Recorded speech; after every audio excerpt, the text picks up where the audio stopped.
Asebiro Yesuna Akulora ni komanda jaler Atingo bada Tanyisi mar surrender Adokore Nyasaye kwe erokamano kinyi masane. Adokore Nyasaye erokamano nikech oseyaro piny. Kipindi mayale ni iluongo ni gweth mokinyi. Koro sasa minene ting'eni en gweth.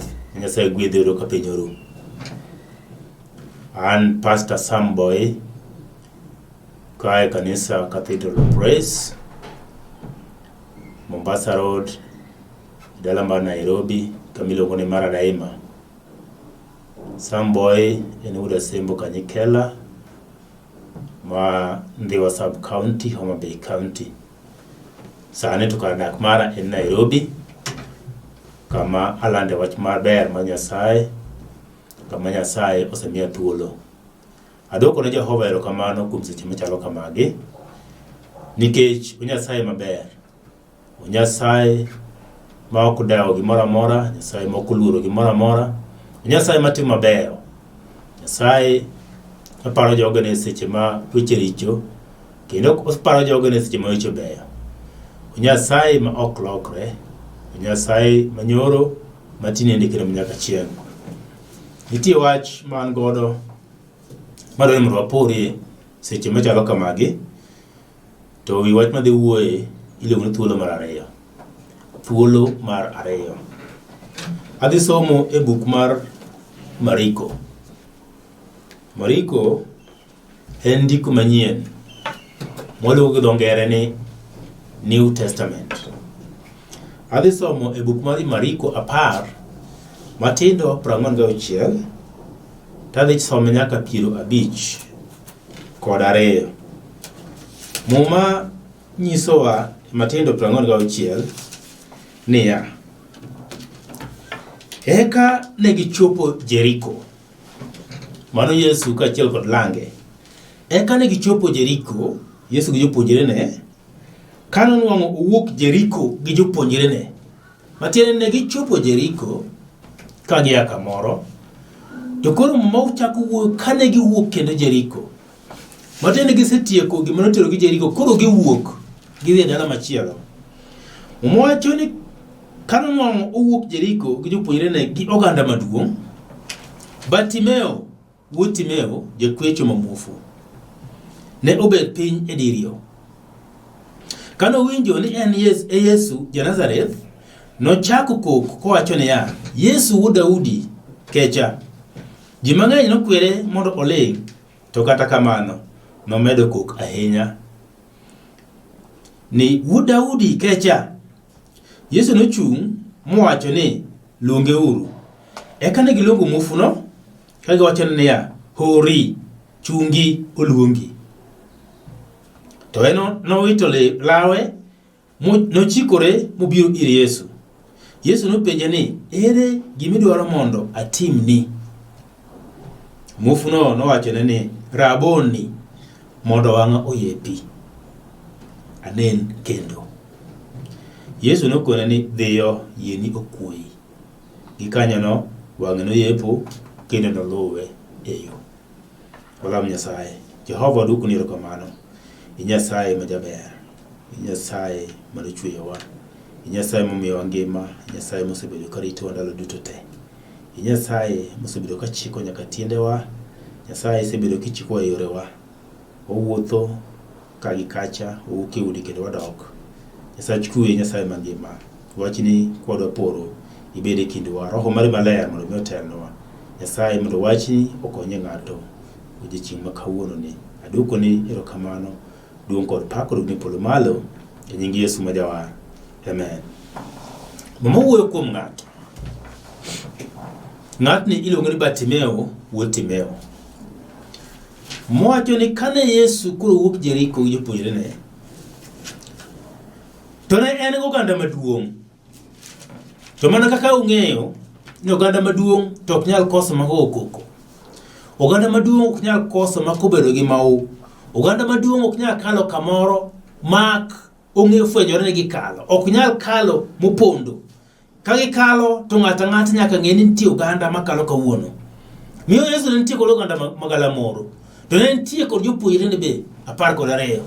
To mama wacho ni kane giwuok Jeriko, sama Yesu Nyasaye ne wuok Jeriko gi jopuonjre ne kaachiel kod oganda maduong' mane luwe, mama wacho ni ne nitie jakwecho mamuofu.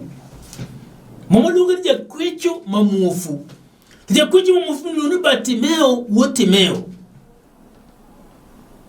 Bartimeo wuod Timeo ne en ng'at mane kwecho pile e bath yo. Obet e bath yo, orito joma kalo. Kibiro to Bartimeo iro kosechiko lwete. Ok oneni, but obro winjo kiwuotho kendo kikalo kendo kibiro. To ng'e ni ng'ato biro. Koro biro kwayi. To gima notimore ni Yesu wuod Nyasaye to ne kalo.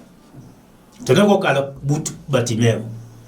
To Bartimeo nowinjo mana ka ji go koko ni to openjo ni to ng'ano en ang'o matimore kawuono ei Jeriko ka. Ang'o matimore kawuono ei Jeriko ka? Koko no en manade? Ang'o matimore? Nyisauru. Mama wacho ni nogo koko gi dwol maduong'. Nogo koko gi dwol maduong' kano nyise ni Yesu Daudi makalo. To nosewedo kowinjo nikech no ok onen. To nowinjo honni mane Yesu Nyasaye ne timo. Omiyo nobet akicha. Kowacho chunye maiye ni ka Yesu ne osebedo katimo gik mawinjo ka adieri, ok an okala nga. Omiyo nokok gi dwol maduong' kowacho ni wuod Nyasaye, wuod Daudi kecha. Nikech nong'eyo ni wuod Daudi nitie kod teko manyalo kechego. Ji mang'eny notemo kwere mokore ne oyo, hori, bed mos, bed piny, ikudu wichi, bed piny, weko koko, ing'ama muofu. To en omedo kok gi dwol maduong', Yesu wuod Daudi kecha! Yesu wuod Daudi kecha! Yesu wuod Daudi kecha! Omiyo Yesu nowinjo ng'at maluongo nyinge. Wuod Nyasaye nochung' molokore mopenjo to en ng'ano. Weuru mondo obi. Yesu nopenje to ang'o medwaro mondo atimni? Mama wacho ni okawo lawe mobolo piny moringo kodhi ir Yesu. Ne ok onen, lakini oringo kodhi ir Yesu. Nikech ne owinjo ni Yesu nitie kon mane. Oringo kochomo kuma Yesu nitie modhi ir Yesu. Yesu penjo penjo achiel, ang'o medwaro mondo atimni kawuono? Kono Yesu wuod Daudi, adwani mondo wang'a oyie pi, mondo anen kendo. Duong' odog ne Jehova. Ng'at miluongo ni Bartimeo wuod Timeo. Mokwongo jomoko ne paro ni Bartimeo wuod Timeo nitie gimomiyo nobedo muofu. Jomoko ne penjo ni koso richo mar janyuolne monomiyo bedo muofu. Ang'o momiyo ne en muofu? Mama wacho ni Bartimeo nowacho ni Yesu ni mondo mi achak anen kendo. Adoko ni kawuono Bartimeo nokonyuol muofu. Bartimeo nonyuol ng'at maneno kendo mawuotho, kendo maneno gik moko duto matimore. En ng'at mane ok nyal mak lwete, ne ok onego bed jakwecho. Bartimeo ne neno. To sama ne muofu goye, noloke mobedo ng'at manono. Noloke mobedo ng'at ma onge kod nying e kind oganda. Noloke mobedo ng'at moro onge kod paro moro amora ma dhano nyalo keto kuome. Onge ng'at moro nyalo geno kuom Bartimeo wuod Timeo nikech ne en muofu. Ji mang'eny kawuono mowuoyo ne gin muofni to giwuotho. Ji mang'eny kawuono mowuoyo kane gin muofni to giwuoyo. Ji mang'eny kamantie kawuono ni gin muofni to ging'e ni gin muofni. Adwoko ne Jehova erokamano nikech Bartimeo nong'e ni en muofu. Inyalo bedo ni wuotho kiparo ni ineno to kare in e mudho. In kama intie no, intie mudho mandiwa ma ok inyal wuokie. Ma gima nyalo golera gimoro achiel kende ni yie kuom Yesu Kristo wuod Nyasaye. Luongo nying Yesu kende nitie kod teko. Onyalo goli e chunje mag mudho kama intie, kama otue gi ratege, kama omakie, mionge kod duol, tionge kod wach, tionge gi paro mora mora, ni inyaka ji ema nyaka konyi kokiyud konyruok. Ok inyal ng'ado paro kindi wuon kaka dhano, nyaka ji mang'ad ni paro tim kama kama. Ni onge gima inyalo timo kindi wuon. Nyako ganda ema bima konyi, mano ine twech mar chunje mag mudho. Imuofu tok nene imuofu. Bartimaeus ne giluonge ni jakwecho mamuofu. Nomiye nyaka nyingi ni jakwecho mamuofu. Gimane nyaka muofu? Ok jakwecha kwecha. Onyalo bedo jakwecho to ken muofu. Koro en gik moko ariyo, nying ariyo. Mokwongo en jakwecho. Nikech okwayo kobet piny e dho barabara. Eyo kama ji kale, en obet piny kokwecho. Namba ariyo, ne en muofu. Nyingi ne en nying ariyo. Jakwecho kendo muofu. Nitie ji kata sama owuo saneni. Matim kaachiel kod chal mar Bartimaeus nitie kit ngimani. To ok inyal ng'eyo ne en gima rach. To ok inyal ng'eyo ni en rem. To ok inyal ng'eyo ni nitie gimoro matimne kit ngimani nikech pok ofwenyne wachno. Bartimaeus wuon ong'eyo muofu. Kendo nong'eyo ni entie kod dwar mondo mi onen. Nong'eyo kendo entie kod geno ni chieng' moro abiro chako neno kendo. Miwuo Nyasaye kane kal to kone. Nadwaro gimoro achiel kende mondo achak anenie kendo. Bartimaeus nokokwayo wuon Nyasaye gik manokwayo ji. Nikech ong'e ni dhano ne ok nyal miye hono manodwaro. Dhano nyalo miye pesa. Gik matindo tindo manokwayo. To noneno wuon Nyasaye mokore ma ok ng'at moromo gi kwayo gik matindo tindo ma ji miya kagi, magi ohingo. Nitie hono madwaro kuome kawuono ma mondo mi komiya to ok achak akwech kendo. Nitie hono madwaro kuome kayudo kawuono to ok achak akwech kendo. Moringo ir Yesu mokore wuon Nyasaye. Kecha. Yesu penje to ang'o midwaro? In ang'o midwaro kawuono kuom Yesu? Yesu penji kama intie no, ang'o midwaro? Pok iwacho. Intie kod chandruok mobeyo barindasi. Kinindo gotieno to leke mileko lek magalagala. Kichiego kiny to gigo gin ang'o? Intie kod dwaro no chuny mangima, ok inindi gotieno. Godiochieng' kiwuotho to pachi chandore. Nikech chandruok ma in go kaachiel kod paro ma in go kit ngimani. Gik moko luori moketi diere. Intie kod ting' mapek. Yesu penji kawuono to en ang'o midwaro? Gimidwaro no mondo imiye Yesu kawuono en ang'o? O ng'ata nigi dwaro piny ka. Intie kod dwaro moro dor chunyi. Gima chando chunyi ma iye no. Kuma iye no momaki no. En ma Yesu dware kawuono ni to en ang'o? Wach ne Yesu kawuono en ang'o? Mondo ne kawuono Daudi opinyalo. Bartimaeus nokokwayo pesa. Ne okokwayo gik ma ji kwayo. Nokwayo gimoro achiel kende.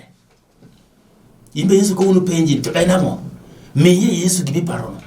Ni tek no kawuono. Adikadi ni Bartimaeus notemo kuma juoke. Notamore. Otemo kum dakteche. Notamore. Otemo siptende. Notamore. Otemo nyaka kum jirieko te. Notamore. Otemo nyaka yedhe mag jaluo. Notamore. Moko ni kare koro an kama ntieni. Onge gima nyalo timo. Adhi abede dho yo mondo mi akwechi. Chopo kamoro ma gik moko te otamore.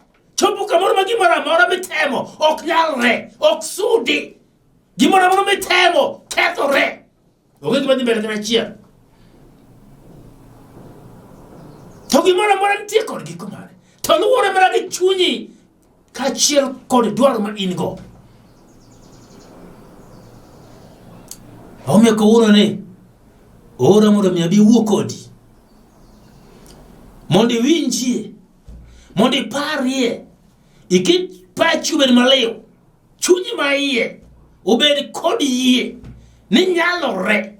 Gima tek manyalo tamo Yesu onge. Momo wacho niya, Yesu nochung' mowacho ni luonge uru, eka ne giluongo muofuno ka giwacho niya, hori chungi luongi. Momo wacho ne giluongo muofuno, giluonge muofuno, hori chol luongi, chung' malo. Ji mang'eny osebet kama intieno iluri mana kanyange, ok isongi, onge kuma isudi dhiye.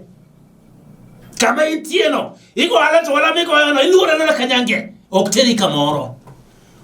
Puro puodho kama puro no, ok teri kamoro gimo jago.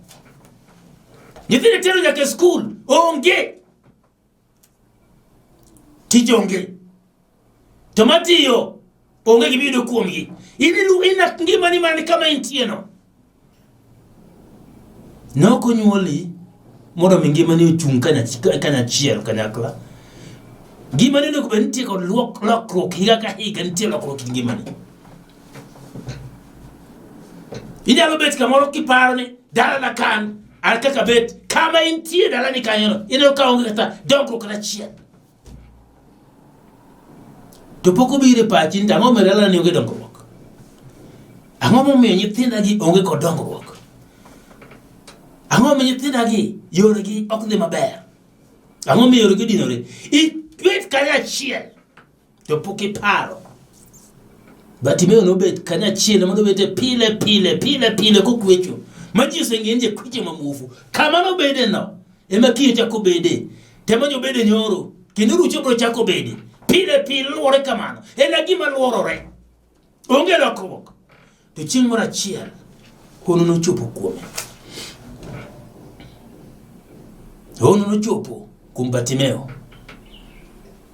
To kana winjo ka Nyasaye luonge, momowachi nangane nolwaro nanga piny. Chopo kama koro iseol gi kama intieno. Iseol gi kit ngimani. Isesiko kanyo higni mang'eny ming'iyogo. Chopo kama koro iolie. Koro idwaro lokruok. Akone nyonge ibiro deo. Sama lokruok odonjo, ok ibi paro gimoro machielo. Chuny Nyasaye eno nyalo gik moko duto. Bartimayo mane jakwecho mamuofu. Momowacho ni muofni ne ng'eny higni go nokel ng'at achiel. Muofni ne ng'eny to chieng' no ne chieng' muofu achiel kende. Odiochiengi n'odiochiengi kikireo gi mar ng'ato. Be kikene ne ng'ato dhi maber sana. Koro chak piem kode lawri kode. Apana odiochiengi n'odiochiengi ged kuom Nyasaye mane chweyi. Bende ng'eyo ni kata mana muofu winjo nying Yesu. Tuo mar muofu no madino wang'no. Be ing'e ni winjo nying Yesu. Sama winjo nying Yesu nyaka wang' yawre. Ok obinjo nying Yesu modong' kaka eno. Obiro winjo nying Yesu to kendo yawre. Munen. Moche ne kawang'e noneno noluwo Yesu kuonde mane Yesu dhiye te. Nikech ne en muofu. Jonge neno koponi ni muofu omiyo pok ifwenyo Yesu. Yamomiyo kata iyalo ni injili ok inyal winjo nikech podi ni muofu. To chieng' ma wang'e no yawre. Eka ne ng'eni wuod Nyasaye kare en jahono. Duong' mondo odog Nyasaye polo malo.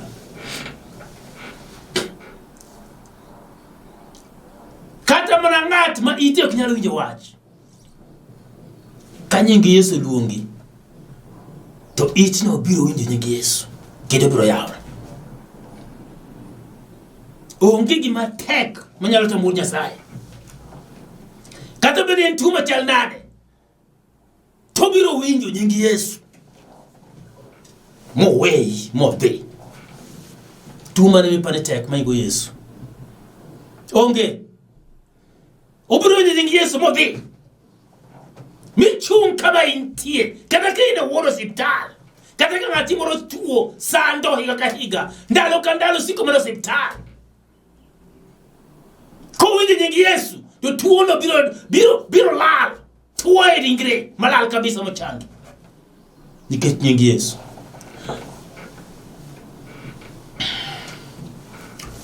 Onge midhusi manyalo tamo Yesu Nyasaye, onge midekre manyalo bedo matek moingo Yesu.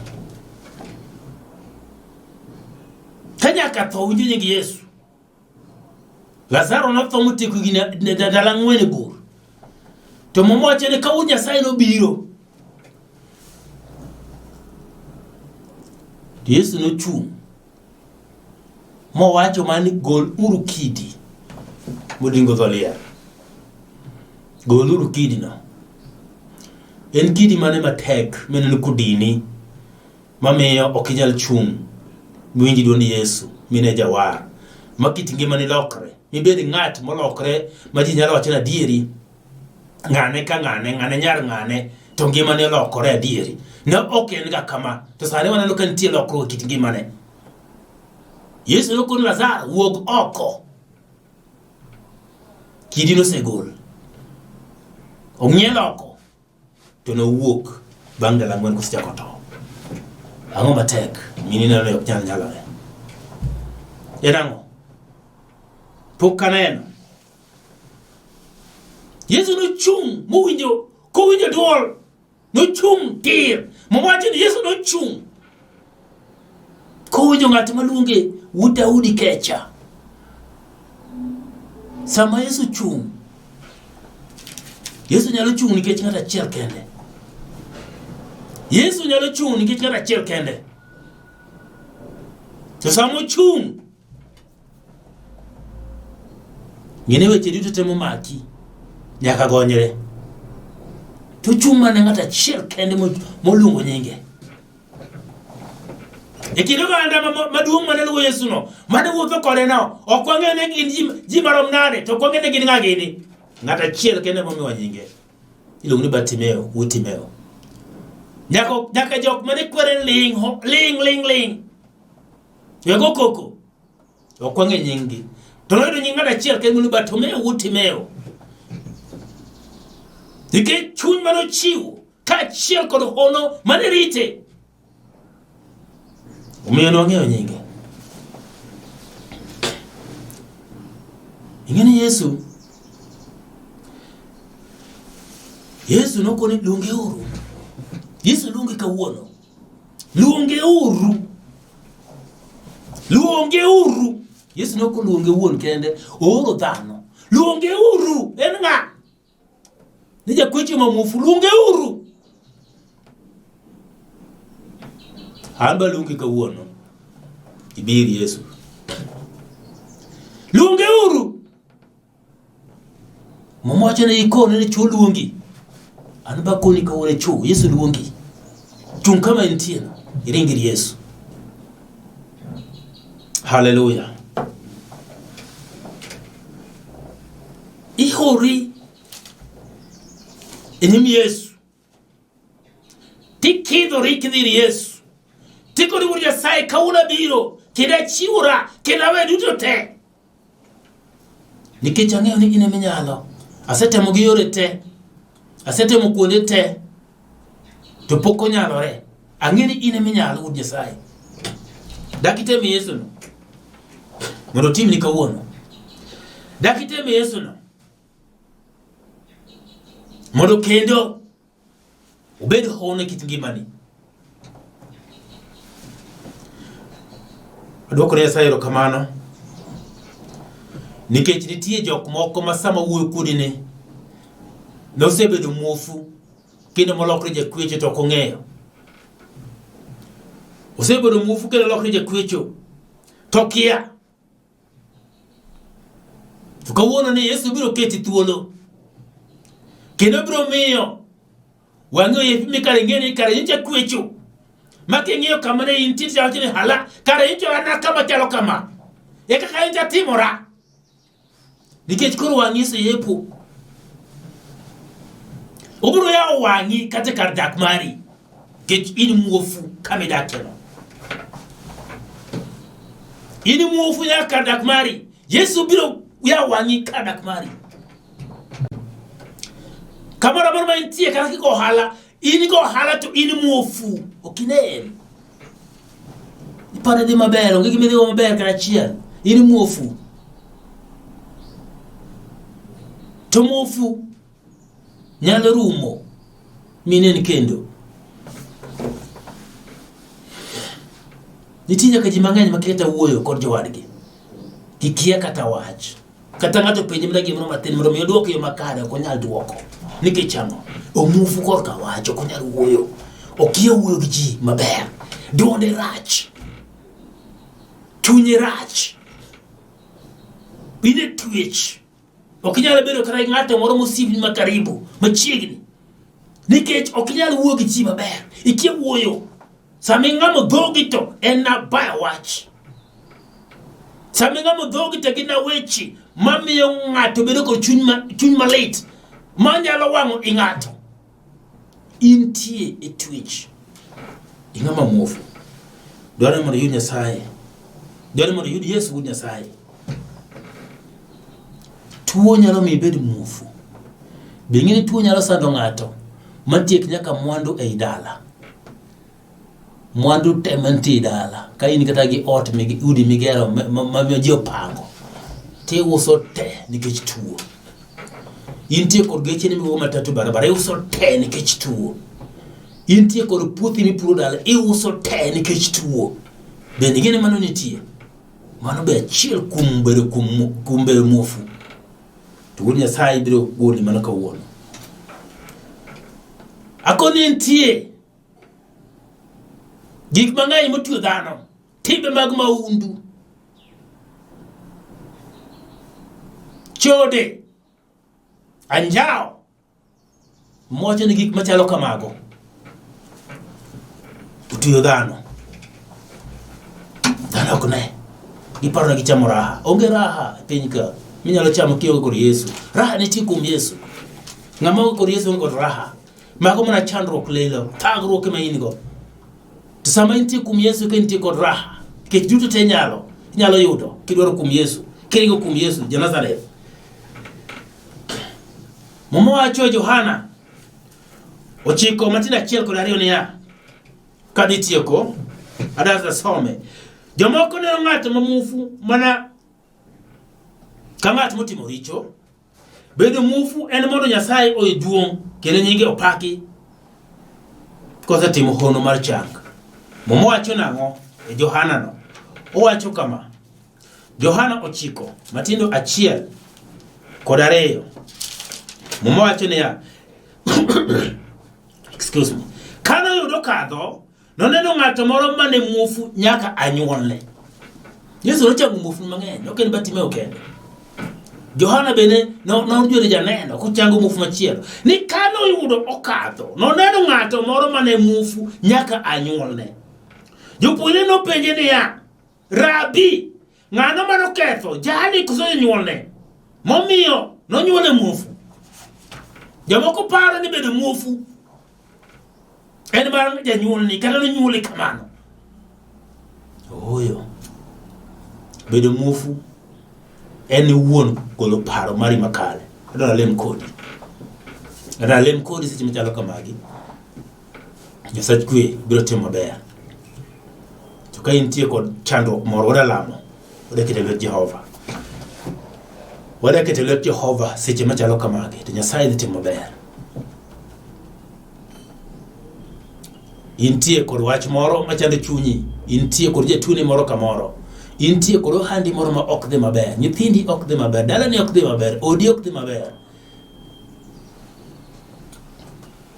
Adwa lamo kodi kawuono Nyasaye kwe dhi timo maber. Kulwi kamaro ma intie duong' kod pak kod polo mar Jehova. Nyasaye mangima, Nyasaye matinende, Nyasaye manyoro nyaka chieng', Nyasaye ma ok lokre. Aketo janeno mara e duty seche machalo kamagi.